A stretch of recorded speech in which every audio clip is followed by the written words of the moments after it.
দর্শক, আমি এখন যে রাস্তায় দাঁড়িয়ে রয়েছি এটা কেশবপুর টু পাজিয়া সড়ক।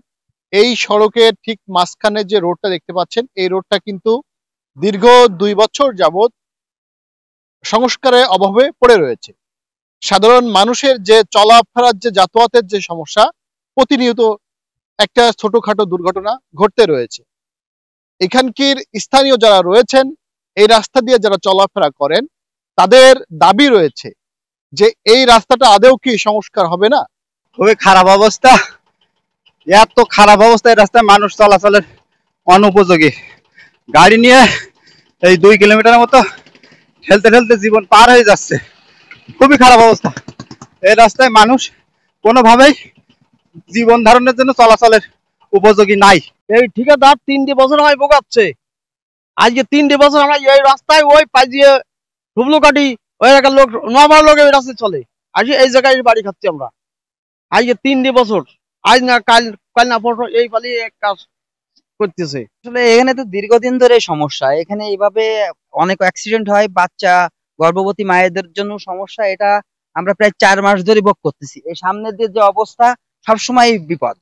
এটা আসলে উত্তোলনের উনি যেমনটি বললেন এরকম ভাবে যদি কাজ হয় তাহলে আমরা কিছুটা আশা দেখতেছি, যদি না হয় সেটা সেক্ষেত্রে অনেক বিপদ। রাস্তাটা করার তো অবশ্যই দরকার হলো। জনগণের জন্য একটা রুগী টুগি জাতি গেলে তো বিশাল সমস্যা হয়। ফকির রাস্তা দিয়ে জাতি হচ্ছে, না হলে ওই পাশ দিয়ে জাতি হচ্ছে, এই করে তো পারা যায় না। চলে এই রাস্তা প্রায় 2-3 বছর ধরে এরকম নষ্ট হয়ে গেছে। আমি প্রত্যেকদিন এই রাস্তা দিয়ে স্কুলে যাই।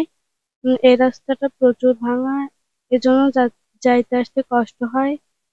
কখন অ্যাক্সিডেন্ট হয় এটা বলা যায় না। এই রাস্তাটা ঠিক হয়ে যাক এটা। না, আসলে এটা ঠিকই যে কিছু মানুষের ভোগান্তি আছে, ভোগান্তিটা আমরা অস্বীকার করছি না।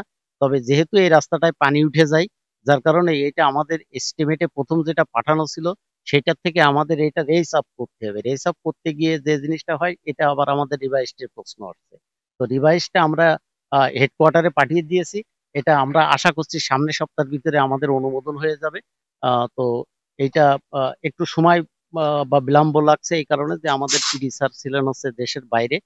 উনি ফিরে আসার কারণে, দেশের বাইরে থাকার কারণে এটা আসলে ঠিকাদারির গাফিলাতি আসলে এই অংশের ভিতরে নাই। যেহেতু এটা সিস্টেমের বিষয় আছে, অতএব এই সিস্টেমটা আমাদের অনুমোদন হয়ে গেলে উনি কাজটা দর্শক, কেশবপুর টু পাজিয়া সড়কের ঠিক পুলিশ ফাঁড়ির এলাকায় আমি রয়েছিলাম। এইখানকে যে রাস্তার দুর্দশা, যে রাস্তার যে অবস্থা, সেই অবস্থার সর্বশেষ তথ্য আমি আপনাদের থেকে জানাচ্ছিলাম। এই ছিল আমার কাছে তথ্য। ইনামুল হাসান, মনিরামপুর, কেশবপুর।